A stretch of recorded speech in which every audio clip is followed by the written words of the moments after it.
Right ఇక evening news లో breaking news చూద్దాం. తిరుమలలో కల్తీ నెయ్యి సరఫరా కేసు విచారణలో సిట్ వేగం పెంచింది. నలుగురు నిందితుల రిమాండ్ రిపోర్టులో కీలకమైన అంశాలను వెల్లడించింది. నిందితులు నలుగురిని A2 నుంచి A5 గా, వైష్ణవి డైరీ సిఓ సబిల్ సమీముల్లా ఖాన్ ను A8 గా పేర్కొంది.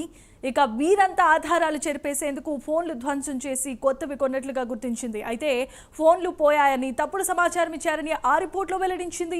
బోలేబాబా డైరీ ఉద్యోగులను అజ్ఞాతంలోనికి పంపించారని కూడా వెల్లడించింది. ఏఆర్ డైరీ, వైష్ణవి డైరీలు అక్రమాలకు పాల్పడినట్లుగా ఆ రిపోర్టులో పేర్కొన్నాయి. నెయ్యి ఉత్పత్తి సామర్థ్యం లేకున్నా ఏఆర్, వైష్ణవి టెండర్లలో పాల్గొన్నాయని వెల్లడించింది. అరెస్టు చేసిన నలుగురిని 10 రోజుల కస్టడీకి కోరింది. ఇదే అంశానికి సంబంధించి మరిన్ని అప్డేట్స్ ను అందించడానికి మా కరెస్పాండెంట్ సునీల్ సిద్ధంగా ఉన్నారు. సునీల్, చెప్పండి.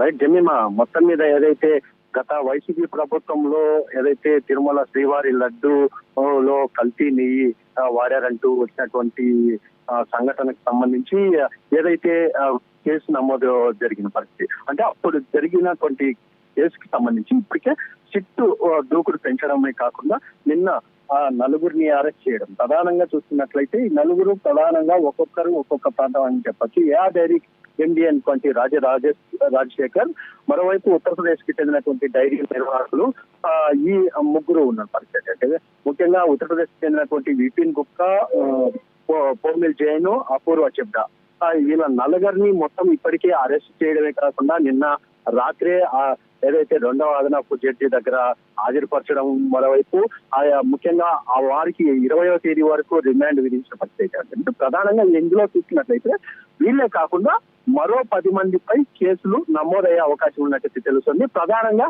ఈ 10 మందిని అరెస్ట్ చేసే అవకాశం ఉన్నట్టయితే తెలుస్తుంది. అంటే ప్రధానంగా ఏదైతే ఈ కల్తీ వివాదానికి సంబంధించి గతంలో ఈ టీటీడీకి సంబంధించినటువంటి ఒక కీలక అధికారులే కాదు, కొంతమంది అక్కడ ఉన్నటువంటి సిబ్బంది కూడా కొంతమందిపై ఏదైతే ఇక్కడ వస్తున్నటువంటి వదంతులు ఉన్న పరిస్థితి ఉంది. ఎందుకంటే వారిపై ఆరోపణలు చాలా ఉన్న నేపథ్యంలో వారిపై కూడా కేసులు నమోదు చేస్తున్నట్టయితే ప్రధానంగా వస్తున్న పరిస్థితి ఉంది. ఇప్పటికీ ఆ 10 మందిని కూడా అరెస్ట్ చేసిన తర్వాత ముఖ్యంగా ఈ A1 ఎవరిని నిర్ణయించబోతున్నారు అనేది ప్రధానంగా ఇక్కడ తెలిసిపోయే అవకాశం ఉన్నట్టు తెలుస్తుంది. ఎందుకంటే ఇప్పటికే A2, A3, A4, A5 గా ఇప్పటికే ఏదైతే ఇక్కడ పేర్కొన్న పరిస్థితి ఉంది. అంటే ముఖ్యంగా A2 సంబంధించి వీళ్ళని మాత్రమే ఏర్పాటు చేసినప్పటికీ A1 ఎవరు అనేది మొదటి నుంచి చర్చాంశంగా మారిన పరిస్థితి ఉంది. ముఖ్యంగా మనం చూసినట్లయితే A2 గా రాజశేఖరన్ ను, A3 గా పోమిల్ జైన్, మరోవైపు A4 గా విపిన్ జైన్, మరోవైపు A5 గా అపూర్వ చెడ్డారు. అంటే ముఖ్యంగా వీళ్ళ నలుగురిని మాత్రమే మొదటగా ఏదైతే సిట్ బృందం అయితే బయట పెట్టిన పరిస్థితి ఉంది. దీనికి సంబంధించి ఇంకా దర్యాప్తు అయితే చేస్తున్న పరిస్థితి ఉంది. ఎందుకంటే శ్రీవారి లడ్డు కల్తీకి సంబంధించి గతంలో ఏదైతే కాంట్రాక్టులకి సంబంధించి ప్రధానంగా ఎంత వాటాలు ఎవరికి అందాయి, ప్రధానంగా ఎంత డబ్బు బయటికి మళ్ళింది అనే దానిపై ప్రధానంగా వీళ్ళు ఏదైతే ఈ విచారణలో తేలినట్టయితే తెలుస్తుంది. ఎందుకంటే గతంలో జరిగినటువంటి అవినీతికి సంబంధించి చూసినట్లయితే ముఖ్యంగా ఏదైతే గతంలో డైరీలకు సంబంధించి అంటే వైష్ణవి డైరీ కావచ్చు, బోలేబాబా డైరీ, ఏఆర్ డైరీకి సంబంధించినటువంటి కాంట్రాక్టులకు సంబంధించి వాళ్ళకి ఏ టెండర్ తో ఇది కేటాయించారు అనే దానిపై ప్రధానంగా కొన్ని కీలక దస్తావేజులు కూడా వాళ్ళ స్వాధీనం చేసుకున్నట్టయితే తెలుస్తుంది. దానికి సంబంధించి కీలక అధికారులకు సంబంధించి వాళ్ళ పేర్లు కూడా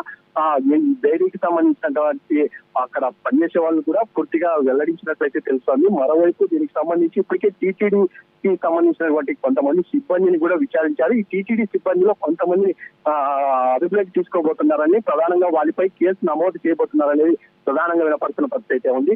మరోవైపు ఇటు తిరుమలకు సంబంధించిన అధికారులే కాకుండా మరోవైపు వైసీపీకి సంబంధించినటువంటి నాయకులు ఎవరు ఉండబోతున్నారు, ప్రధానంగా వైసీపీ నుంచి ఎవరు రాబోతున్నారు అంటే ఒకవేళ వైసీపీ నేతలు లేదా తిరుపతి నుంచి ఉన్న నేతలా లేకపోతే బయట నుంచి వచ్చిన వ్యక్తులు అనేది టీటీడీకి సంబంధించి టీటీడీ చైర్మన్ అంటే కావచ్చు, మరోవైపు టీటీడీ బోర్డుకు సంబంధించినటువంటి నేతలు ఎవరైనా దీంట్లో ఉన్నారనే దానిపై ప్రధానంగా చర్చ జరుగుతున్న పరిస్థితి ఉంది. A1 గా ఎవరిని చేర్చబోతున్నారు, ప్రధానంగా A1 సంబంధించి కీలక అంశంగా మారే అవకాశం ఉన్నట్టు తెలుస్తుంది. ఎందుకంటే ఈ A1 కి తెలిస్తే పూర్తిగా విచారణ పూర్తయ్యే అవకాశం ఉన్నట్టు తెలుస్తోంది. దీనికి సంబంధించి కూడా ఇప్పటికీ సిట్ అయితే విచారణ జరుపుతున్న పరిస్థితి ఉంది. ముఖ్యంగా దీనికి సంబంధించి వీరేష్ ప్రభు మరో 2 రోజుల్లో దీనికి సంబంధించి పూర్తి వివరాలు తెలిపే అవకాశం ఉన్నట్టు తెలుస్తోంది.